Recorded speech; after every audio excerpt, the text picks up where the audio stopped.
Hi, how's it going? Welcome to Code with Z. Today's problem is LeetCode number 5, longest palindromic substring. In this question, we have a string called S, and we gotta return the longest palindromic substring. The word palindromic is a string that reads the same forward and backward. For example, we have this string here, and the longest palindromic substring is BAB. And if we read this from the right, it's still gonna be BAB. This is called a palindrome. Now, let's solve this together. Alright, imagine we only have one letter. So our string is only one letter. Do you agree that one letter is always a palindrome? Because if we read it from the left, it's gonna be A. And if we read it from the right, it's gonna be A. So it is a palindrome. But we, as humans, see this. However, we gotta find a way that we can say this to the computer as well. We can use 2 pointers for this thing. And don't worry, this is gonna be pretty simple. So these 2 pointers are gonna be pointing to different characters in our string. We're gonna say if the character that our right pointer is pointing to, which is currently A, is equal to the character that our left pointer is pointing to, which is also A, anything between left and right is a palindrome. For example, let's say if our string was DAD. If we start from this A and then expand these 2 pointers, the right pointer obviously goes to the right and the left pointer goes to the left. We can check if the character that our left pointer is pointing to is equal to the character that our right pointer is pointing to. And if that's true, we're gonna update our palindrome variable. And don't worry, we're gonna visualize this whole string to make sure that you fully understand how to solve this problem once and for all. Alright, let's go to the next round. Again, we've expanded our search. As you can see, these 2 just keep on expanding, and each time we're gonna check if the characters they're pointing to are equal. And if they are, we're gonna update our palindrome variable. We're gonna do this another time. We're gonna check if this character is equal to this character here. And would you look at that? They are equal, so we're gonna update this here. And then we're gonna keep on expanding and check if these 2 are equal, and they are not. No sad feelings. We're just gonna break out of our loop and return our current palindrome. Now this solution works perfectly, but there's an edge case that we gotta cover. You see, the length of this answer is 7 characters, which means it has an odd length, and it's totally fine because here the longest palindrome is indeed this one, and this palindrome has an odd length. However, when our longest palindrome doesn't have an odd length, we're gonna run into a tiny problem. And don't worry, this is really simple, and it only changes one line in our code. And it's pretty simple, so I'll walk you through it. You see, if we apply the same logic here, for example, our right pointer and left pointer are both pointing to B, so we can say B is a palindrome, and then we're gonna keep on expanding, and then we're gonna check if the character that our right pointer is pointing to, which is B, is equal to the character that our left pointer is pointing to, which is C. And obviously it's not, so our answer is gonna be B. But this is not the correct answer. The correct answer is this. As you can see, B and B is a palindrome. But the reason our algorithm didn't detect it is because the answer is an even length, so our palindrome has an even length. And to solve this problem, meaning to make our algorithm check for even length palindromes, the only thing that we need to do is this. Instead of our pointers both pointing to the same character in the beginning, we're gonna make them point to characters next to each other. So for example, if the left pointer is pointing to a character with the index of 1, the right pointer is gonna point to a character with the index of 2. And if we check, left is pointing to B and right is pointing to B as well, so this is a palindrome. Therefore, we update our palindrome variable. And then we expand and we check these 2. C is not equal to D, so we're gonna break out of the loop and return the actual correct answer. And that's it. So each time we're given a string, we're gonna look for the longest palindromic substring, and we're gonna apply both of these algorithms. The even algo looks for palindromes that have an even length, and the odd algo looks for palindromes that have an odd length. And then we're gonna return the longest one. So we don't care if it's even or odd, we're just gonna return the longest one. For example, for the same string, this returns a palindrome with the length of 4, and this one returns a palindrome with the length of 7. We're gonna return the answer of this one and ignore this one. Now, let's code this in a simple way. Alright, so in our code, we're gonna define the palindrome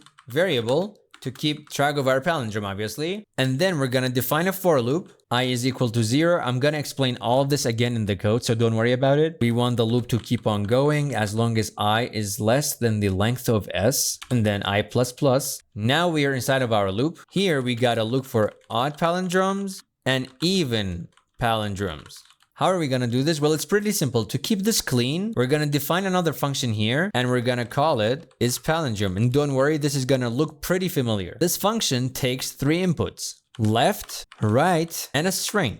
And then we're gonna say while the character that our left pointer is pointing to is equal to the character that our right pointer is pointing to, keep on looping. And if they are equal, keep on expanding. So left minus minus to decrement left, and then right plus plus to increment right. This is how we kept on expanding. So in the beginning, we only had one letter, for example, this D here, and then we added one to the right and one to the left and kept on expanding. This is literally doing the same thing, but we also need to set a limit. For example, this can be negative. The minimum value left can have is 0 because that's going to point to the first character in our string here. And right can only be allowed to increment as long as it reaches the last character of our string. So to set these limits, let's say keep on looping as long as left is greater or equal to 0 and as long as right is less than the length of our string. After our loop, we're gonna return whatever we have. So we're gonna pick from this string that we have, and we only gonna return from the left pointer plus 1 all the way to the right pointer. So let me explain this line. Let's say we have this string here, but we only want to return ABA here. So we don't want the whole thing. We only want ABA. So we can call the slice method on this string and give it 2 indexes of the range we want to return. For example, here we want ABA, and the index of A here is 1 because it starts from 0. So the index of this A over here that we want is gonna be 1. So we're gonna enter 1 here, and we're gonna enter the index of the character that we don't want at the end. So we're gonna say we want A, we've actually added A here, and then we do also want B, and we also want A. So from the first index all the way to the third index, but we also want to include the last A here. So we're gonna say from 1 to 4. If we say 3 here, it's gonna include A and B, and will not return this A over here. But now what we actually say is from A, which has the index of 1, all the way to the 4th index, but we don't want the 4th index itself. And this is gonna return ABA. We're actually doing the same thing here. We're saying whatever you found here inside this loop while you kept on looping and expanding, return it. However, on the last iteration, we've decremented left and incremented right an extra time. And we can easily see this here. This is our correct answer, right? So we're gonna add the answer here, and we wanna return this. We know that C and D are not equal, but we still have to check. So we're gonna increment right by 1 and decrement left by 1. And then we actually realize that these two are not equal. Then we only return this answer. But we've actually decremented left and right an extra time because the correct answer is from B to B. This is exactly what we're doing. We're saying start from the character next to left because we know left has been decremented an extra time by this loop. And we're saying go all the way to the right character, but do not include the right character itself. And that's why we have a +1 here and not here. Awesome. Now we're done with our code.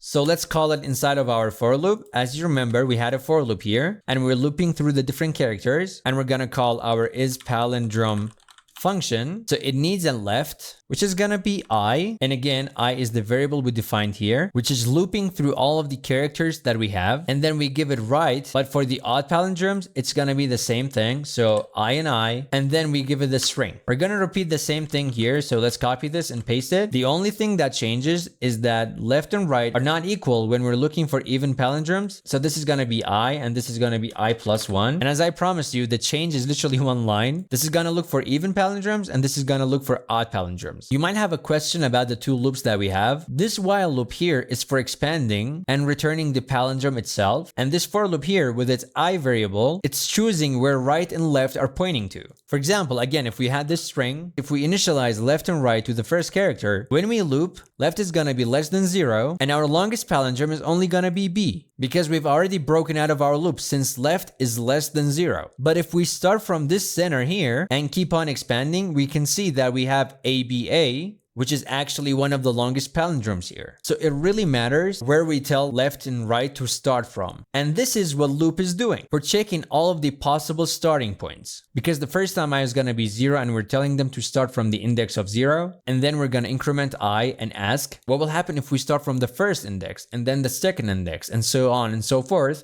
until we find the longest palindrome. On each loop, when we find an answer, we're gonna check its length. Let's call it current palindrome. By the way, let's remove these S's from these two and just call them odd palindrome and even palindrome because they only return 1, so there's no misunderstanding there. We're gonna check the length of these. We're gonna say if the length of the odd palindrome is bigger than the length of the even palindrome, this is a ternary operator. We're saying if that's the case, then return the odd palindrome, and if that's not the case, then return the even palindrome. So instead of writing an if statement and saying if odd palindrome.length is bigger than even palindrome.length, we're just using a ternary operator, and we're saying if this is greater than this one, return this. And if not, return the even palindrome, because if the odd palindrome is not greater than the even palindrome, that means the even palindrome is greater than the odd palindrome. This will make sure that we get the longest palindrome out of these two. So for each round, we're gonna get two palindromes. One is odd and one is even. And we're making sure that we get the longest one. When we get the longest one, we're gonna check it with the palindrome variable that we have here, because on each round we have two palindromes, and this only checks the longest palindrome in the current round, not the previous ones. And we might have had a longer palindrome in the third round, and we wanna keep that. So we're gonna say palindrome, which is this variable that we have defined here, outside of the loop. If this current palindrome dot length is bigger than the palindrome that we've already stored, dot length, then return the current palindrome, because that means this current palindrome is actually greater and lengthier than whatever we had here. And if that's not the case, then keep whatever we had previously. And then outside of our loops, we're gonna return our palindrome.